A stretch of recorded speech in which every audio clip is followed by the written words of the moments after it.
மயிலாடுதுறை மாவட்டம் தலைமை தபால் நிலையம் முன்பு ஐக்கிய விவசாயிகள் முன்னணி மற்றும் தொழிற்சங்கங்கள் சார்பில் தர்ணா போராட்டம் நடைபெற்றது.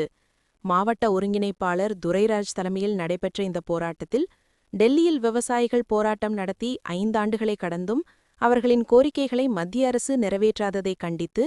பல்வேறு விவசாயிகள் மற்றும் தொழிலாளர்கள் கருப்பு பேட்ச் அணிந்து போராட்டத்தில் கலந்து கொண்டனர். விவசாய உற்பத்திப் பொருட்களுக்கு வேளாண் விஞ்ஞானி டாக்டர் சுவாமிநாதன் பரிந்துரைத்த குறைந்தபட்ச ஆதரவு விலையை சட்டப்பூர்வமாக்க வேண்டும் எனவும், விவசாயிகள் மற்றும் விவசாய தொழிலாளர்கள் வாங்கியுள்ள கடன்களை தள்ளுபடி செய்து தொழிலாளர் நலச் சட்டங்களை 4 தொகுப்புச் சட்டங்களாக மாற்றிட வேண்டும், 100 நாள் வேலை திட்டத்தை 200 நாட்களாக மாற்றி தினக்கூலியை 600 ரூபாயாக உயர்த்தி வழங்கிட வேண்டும்,